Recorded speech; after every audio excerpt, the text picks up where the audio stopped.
welcome to this week's episode of Not D&D. As always, I'm your host, Jessica, and this week I have a guest with me that told me about a game, and now for my own personal safety, I need to tell you about it. Charlie, thank you so much for joining us.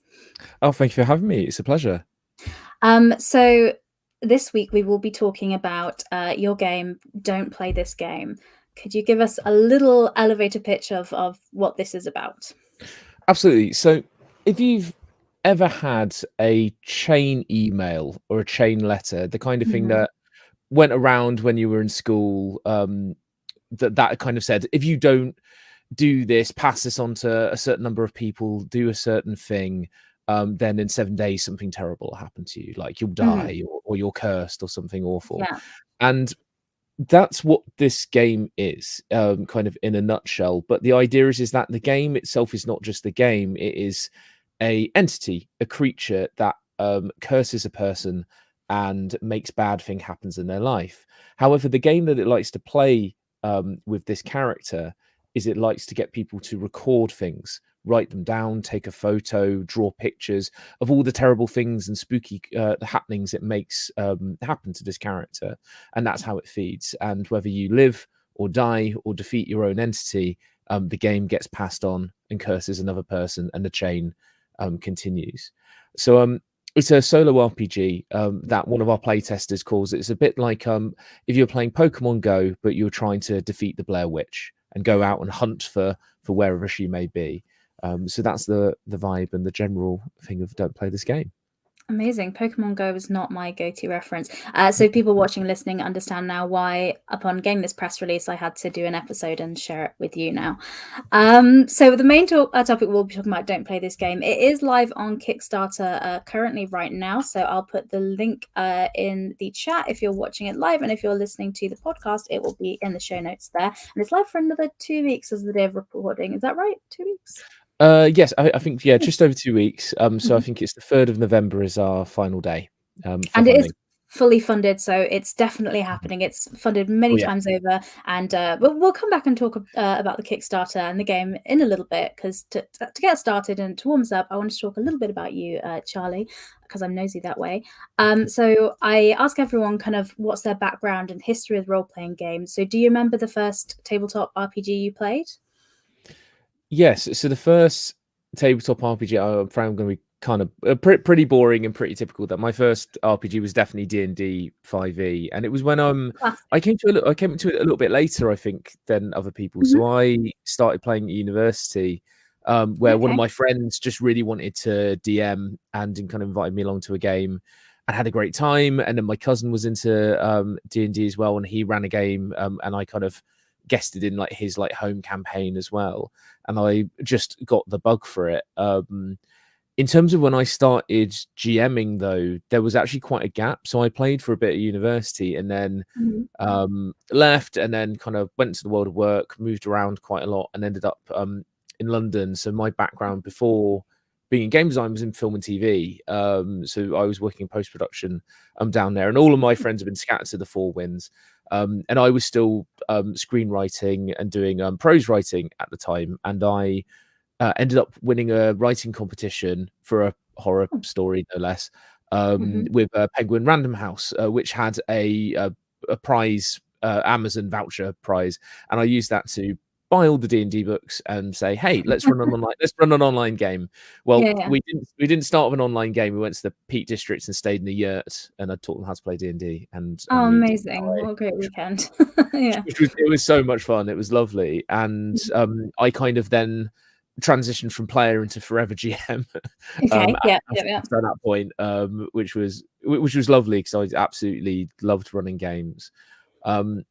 But one of the things that I found was that my players in that game in particular were struggling with the kind of more maths heavy aspect of it. Some of the kind of the more complex nature of the game, I think, where the so kind of because some of my friends are dyscalculic or dyslexic, and they found those elements a bit of a barrier to entry. So there was a lot of lifting going on my side of the screen to kind of make it more enjoyable.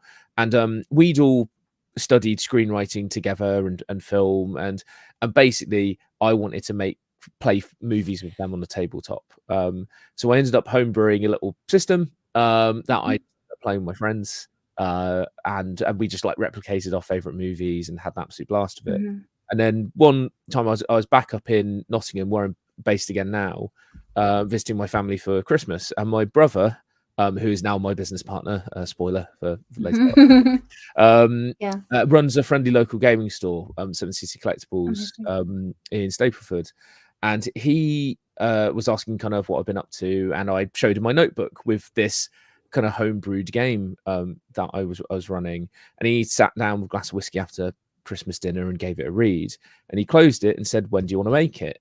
And I was very surprised and said, "What do you mean?" He realized that there was something that didn't really exist. It was something he wasn't seeing in his store and thought there was a gap there, and had always wanted to make a game as well. So we started developing it, and then I got a job kind of back in the Midlands again and moved up, and then that's when we launched our first game, which was Shiver, which is playing your very own horror movie on the tabletop. And that's how Parable Games, the company that we run now, got started, was with Shiver, and that kind of initial like first D&D session in the yurt led all the way to Shiver being made. Who would have known? Who would have known?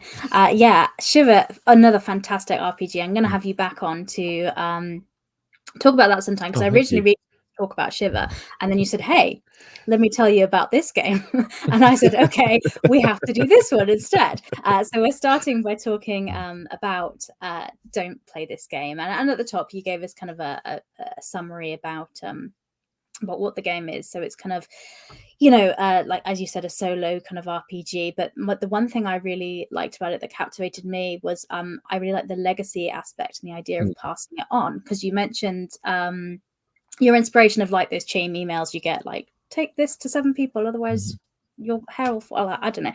I couldn't think of a good one on the spot, but you know what I mean. So could you share a little bit about the passing it on and the legacy aspect of this game? So while it's a solo game, you can get other people involved. Yeah, absolutely. So the whole idea of this kind of spawned from a conversation I was having with friends. We were reminiscing about school when we first got our email accounts at school, and those emails went around like absolute wildfire for like the first year of people having it.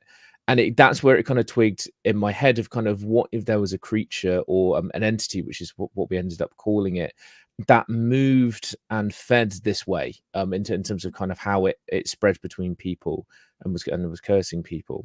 And the whole idea with Don't Play This Game is that it's a solo RPG where you move through these events and record things, and rather than so with if people are kind of familiar with solo RPGs, usually the foundation that you find is journaling. So kind of something happens, or you're given a prompt and you write stuff down.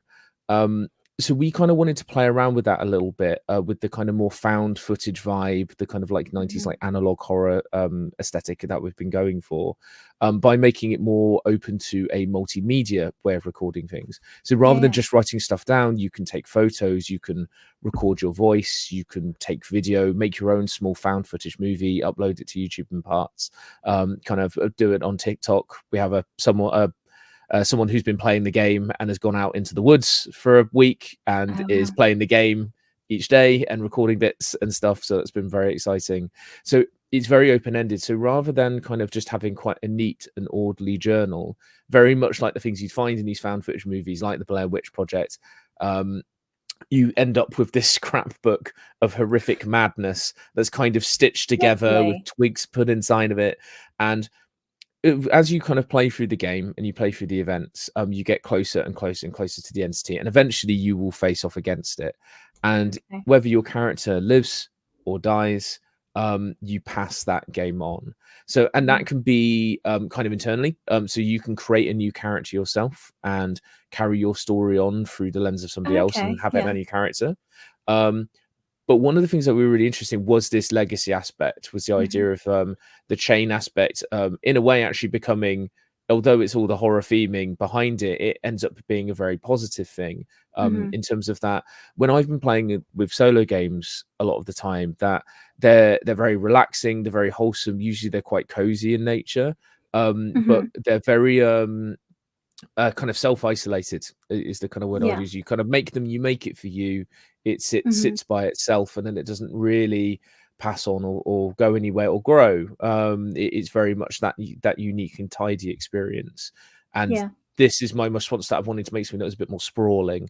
Mhm. So the whole idea with this is that if I, my character died, but then I pass it on and go, here, Jess, here is my record. You are now cursed. You could dig it up in your back garden as your kind of like starting point. You could then read my record, be inspired by it, and create a sequel where all the events that happen to you will be completely different, but there has a connective thread, a connective tissue to someone else's Mhm. story. And the thing we're really excited to see with this is that obviously it starts with just one person writing a record and Mhm. playing one game, but if one person passes on to another person, then that person passes their record on to a Mhm. few more people, and then it grows and grows and grows. And eventually what we're hoping to see, and we're kind of already seeing this on our Discord already, where they've only been playing with the free demo Mhm. of spreading the curse amongst one another and being inspired to make and create experiences, and then feed that back into the community so more people can make and create as well. And that's the legacy aspect of it, of that people can kind of live and die, defeat or be defeated by the entity, but the game Mhm. always continues in some way. And that's the legacy aspect of it. Mhm. That was the bit that really drew me into the concept when you told me about it and why I backed the Kickstarter, because I love the idea. Like you say, sometimes we all love talking with our friends when we play a role-playing game about the Mm. stories and kind of reminiscing about that moment. And with solo RPGs, sometimes that can be missing. You don't want to be the person talking to someone zero for half an hour about your solo Mm. RPG adventures, maybe when they're not interested. But this is a way of almost, doing that. You're sharing your experience with someone else and giving them a game experience. So I thought that was really clever and really fun. Talking a little bit about the game. Oh, and you did mention the free demo. So the links are Mhm. in the chat or in the show notes if you listen to the podcast. So if you want to get yourself a free demo version to check it out, you can do that now. Talking about the game a little bit. So mechanically, how does this work? So if I was sitting down to play a game, what do I need to play? Okay, so you'd need some form of journal or recording device Mm-hmm. in order to record what's happening. This can be your typical pen and paper, word processor, Twin Peaks style little dictaphone, Mm-hmm. if you like. We know we've got a couple of Discord doing that at the Nice. moment. So yeah, so something to record, a full set of polyhedral dice. Mm-hmm. And then also a anchor sheet, which is kind of our version of a character sheet. Okay. All the rules in the rule book are addressed to you as it's basically a survival guide that's been written by someone who's been cursed. You don't necessarily Mm-hmm. know exactly what's happened to them, and it's kind of slightly based off of my first playthrough of the game. Is that's Mm-hmm. the kind of character I've been writing that as. Oh, And nice. they're guiding you through. And one of the things that they suggest is this character sheet is what they call that anchor, and it's a way of keeping tabs on all the things you have to hand, all the things the entity has done, and also how your character is doing. Like, are they on the ropes? Are they about to die? Are they healthy? How are they doing? And keeping a track of the kind of key elements of the game that will pop up during events as you start playing through. So those are the main things that you need. Something to record and write down, the rulebook itself, polyhedral dice, and a copy of an anchor sheet, which will be at the back of the book, as well as like kind of free to download as a replenishable, like on our site when the game goes live. So in terms of when it actually comes to playing the game, the way it begins is you have some form of inciting incident. In a demo, it's just the one. So the way that the demo works at the moment, it's a linear experience that we've written 10 Okay. events that you play in order. The full game won't be exactly like that. So it will be more dictated by random dice rolls. So you're landing Mm-hmm. on what I call narrative bands. Okay. So you're using dice to jump between things. So this is something that I found with some other solo RPGs, and it was something I was curious to like play around in the design space with. Is that I love the randomness of them, but Yeah. sometimes because of the randomness, you kind of land on strands that don't feel as satisfying, or are more difficult to pass into the shape of the narrative of the thing that you want to make, or Okay. that the game kind of wants you to make. So one of the things that the players don't necessarily see, but this is kind of what's going like under the hood, like kind of what's happening with Yeah, the yeah, game, yeah. is taking my screenwriting experience and like looking at how like found footage movies are structured and that kind of narrative and cinematic pace, is basically creating these narrative structural bands. So you'll never be resting in one structural beat, as it were, like in a script for Okay. too long. So Okay. you'll kind of have your inciting incident, but then you'll move into like slowly rising spookiness, and then you'll have like your first couple of major like spooky like showdowns. Things will ease back down a bit. You'll have some investigative moments. You'll kind of Nice. have like a midpoint band, and it all builds and builds and builds until you have that massive Mhm. third act confrontation with the entity. So sometimes you'll like have one event in a narrative band, maybe two or three, depending on like how low or high you roll. But it's always designed to kind of keep the game moving, keep the narrative fresh, and Mhm. very much like in terms of just kind of how I like to design, really emulate the media and the kind of cinematic pace and tone of the stories that you kind of want to tell with Don't Play This Game, which is like being in your own found footage horror movie. Absolutely, yeah. So yeah, so that's it. You roll and you move through these events, and the events interact with your character in a variety of ways. So sometimes it can be a rolling in a straight up fight with something, Okay. but that is a bit rarer. My kind of favorite things are, you have these various things on your character sheets. You have resources, you have friends, you have artifacts, you have secrets, you have talents, and I feel like I'm forgetting one because I'm a bit tired. But yes, Talents, resources, friends, secrets, fear, fear, artifacts, and then your life. fear. Yes, Yeah. fear is the one that I'm forgetting. Mhm. So and you have fears as well, and all of these things are things that can be gained, and they're things that Mhm. also can be lost, and most importantly, things that can be sacrificed. So in terms of like kind of fun storytelling and kind of Mhm. feeling like engaged, making difficult choices, I think is like one of the key components Mm. of them. And I think especially in the solo experience and a horror solo experience as well, is what I was finding, is that these events are they'll make you make choices. So Mhm. like if you have a friend, um if maybe at the end of your playthrough, there can be a choice of like, do you take a large amount of damage or do you sacrifice your friend? Do you push them in front of you so the entity doesn't get you, so you can actually win, so you can actually live, and kind of get away from it, but lose something that you care about, um, as a potential strand.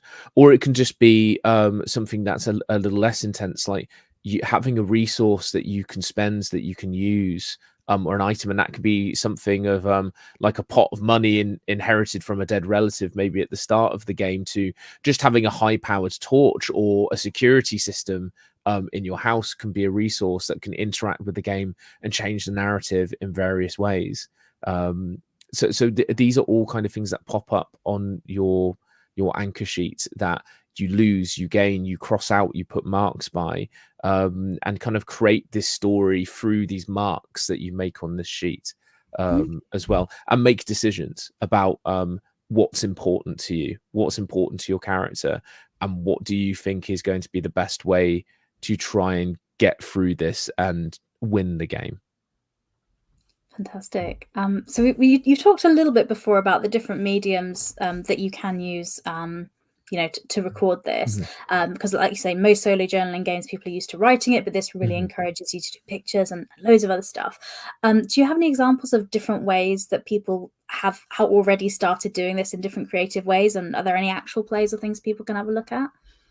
Absolutely. So on our Discord, we have one of our players has been uploading a load of stuff where they have basically been doing like kind of short form like audio plays. They've been recording their voice, but then they've also been taking photos, doing drawings, and then basically making a slideshow in video format that goes along with their performance of what's happened to them in each event. And Hmm. they've released that episodically onto the Discord.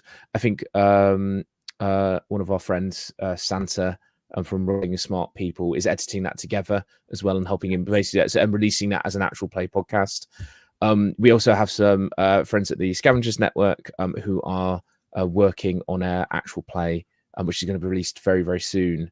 I think of Don't Play This Game, with some events that weren't seen in the demo, so their experiences will hopefully be quite different to other people, so you get to see some other shades of the game in their playthroughs. And we also have the Mayfair Watchers Society, which is a narrative podcast that's created by Trevor Henderson, the creator of Siren Head and lots of other spooky kind of analog horror media. Trevor is on the team as a additional artist alongside me, so kind of contributing some art to the game.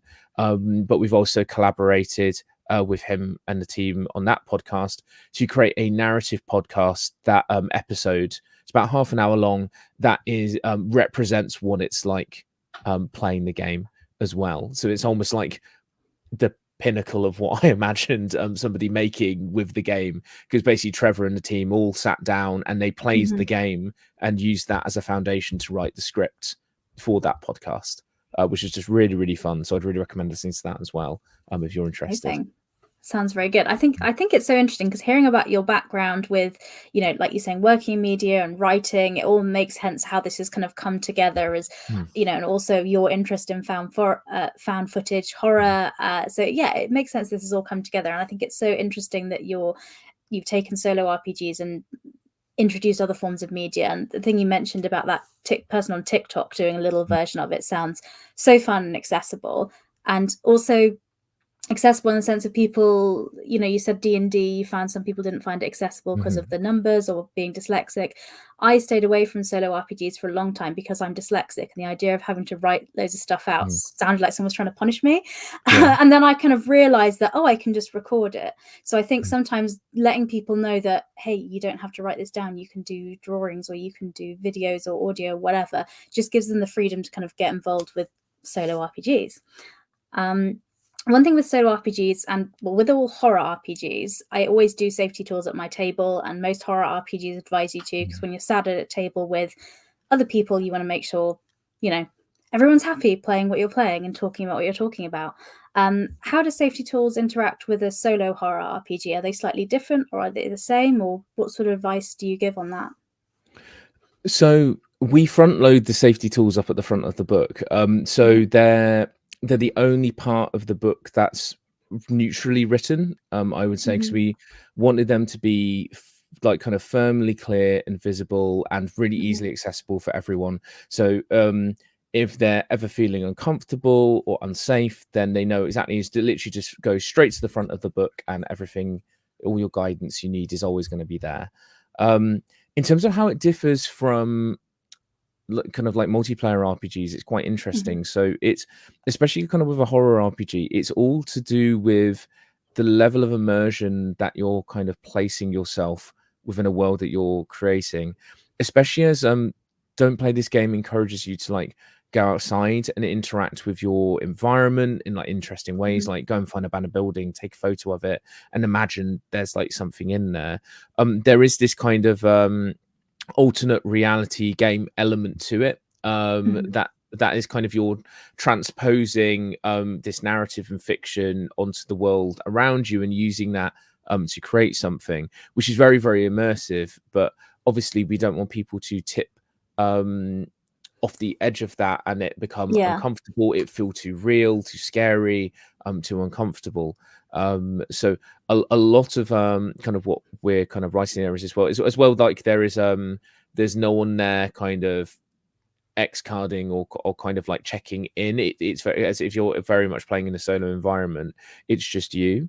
So in terms of like, you're approaching it in a very different way. So we have a check-in system of that once you've done like one or a number of events, is basically like to take a step back from the book, ask yourself whether you're still enjoying this, if like if you're feeling comfortable, you're feeling safe, that you're kind of firmly placed and know that distinction between the reality of the game and the reality that is your reality, and just making sure that there is that healthy separation, because as soon as the game starts to not feel like a game, then that's when it can become not fun for people. So we wanted to make sure that was in there, and that guidance was there, and there were tools to make sure that people could always reorient themselves and kind of check in and make sure that they were always having a good time whilst playing. Definitely, because I think we've all had that moment, like on our own, like in the dark, where you look over at Mm, something in the middle of the night, and then you think you see a shape or mm, something, and you have that moment of like, but then you're like, oh no, it's fine, it's not really there. So I guess that's yeah, like the mental way of doing that, just being like, it's yeah. fine, it's not there. That's just Yeah, it's healthy to take a step back and remember the dressing gown on the back of the door is a dressing yes. gown on the back of the door. It's not the Babadook. It's not the entity. It's just that. Yeah. Exactly. So that's great to know all of these safety tools. So if people have been listening to this and they're like, this sounds great, they can obviously for free download the demo and take a look at that. And there's links in the chat or in the show notes.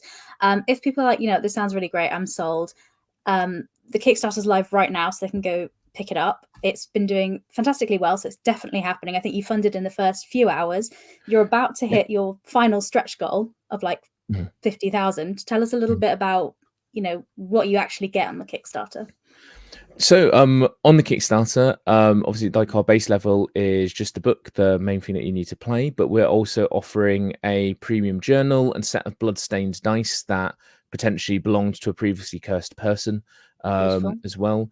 But the kind of bigger things that we're offering on the Kickstarter are our inheritance boxes. Because we funded so fast and we funded in 24 hours, anyone who backs the Kickstarter now will receive a free digital inheritance box.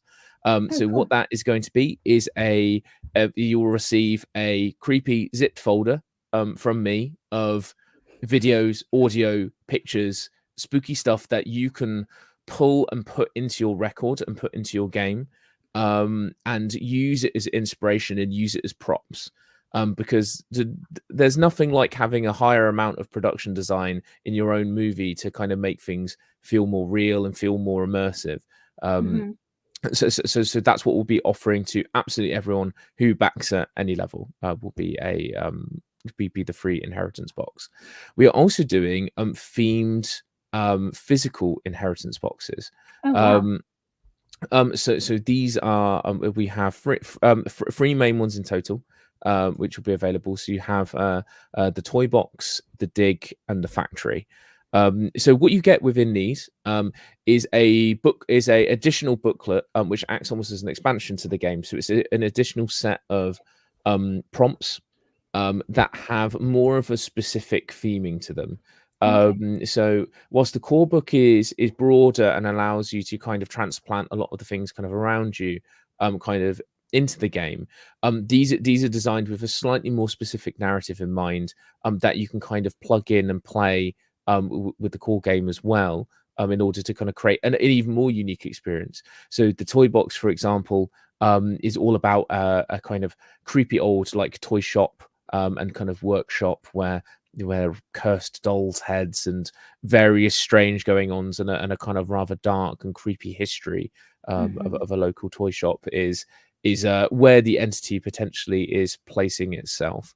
Then you have the factory, which really digs into kind of the industrial era in like the UK and the kind of I guess what we'd call like industrial decay that we kind of still see like in the UK, like the big kind of looming empty factories, the kind of like darkness and injuries and things that happened there during our industrial revolution and the echoes of that kind of coming forward into a more modern setting. Then for our final one, the dig, kind of rewinding back into the past, we have something that is focusing on potentially one of the first like sightings or interactions with the entity, or potentially something that is just revealing that this creature, the game, may be much older than anyone has realized. And this is artifacts and bits of pieces from a dig back in the 1920s that have made their way and are still moving forward and cursing people to this very day. So and with that you can play that in a modern setting, or if you really want to kind of go kind of back in time and make some retro art things and feel like you're back in the 1920s, then that's something that you can do with this as well. And the things that allow you to do that along with these booklets is in the boxes we are creating custom artifacts for people to have that are tactile, physical, pull them out of the box, play around with them, take photos, put them in creepy spots in your house, and film them, record the noises they make, and use them in any way that you wish, as highly themed, detailed, and like personal props to what you're doing. And there's going to be a handmade element to every box. Like the toy box, for example, behind me, just out of shot of camera, there is a box of dolls' heads awaiting for the toy box. Lovely. That toy box image is an actual doll's head that I have hand distressed and made that way. It looks very distressed from the image. Yeah. For those listening to the podcast that can't see it right now, it looks like it has been in distress and is continuing to be. Yeah. So yes. So I'm quite off. And we're kind of having quite a focus on recycling as well. So we're going to secondhand stores, car boot sales, charity shops, as well as like with the dolls heads, like recycling centers and factory cast offs, and using these to make artifacts and bring new life to them.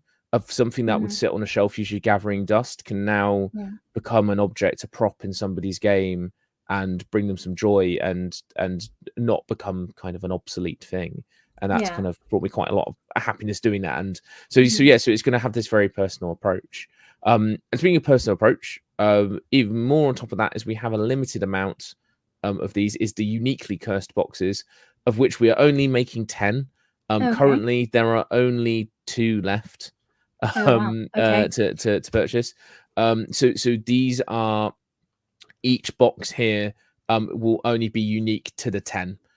So there will be some things that will only be in the 10, but also each of those boxes is going to have entirely unique items made by me, made by Barney, made by the team, that will go in there as a kind of special celebration of kind of like launching this game and launching a very specific and unique set of curses into the world, as seeds to kick the community off and kick certain players off in very interesting and weird and wonderful strands with the stories that they're going to tell.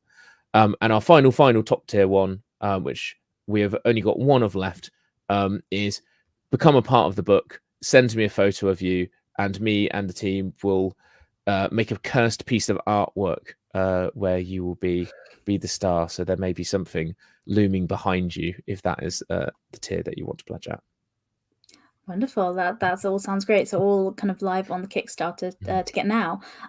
With the Kickstarter, where is the game like currently at? Like what's it looking at in terms of timeline? So if so I've backed. When am I going to expect to get stuff? When am I going to get this cursed box of doll heads?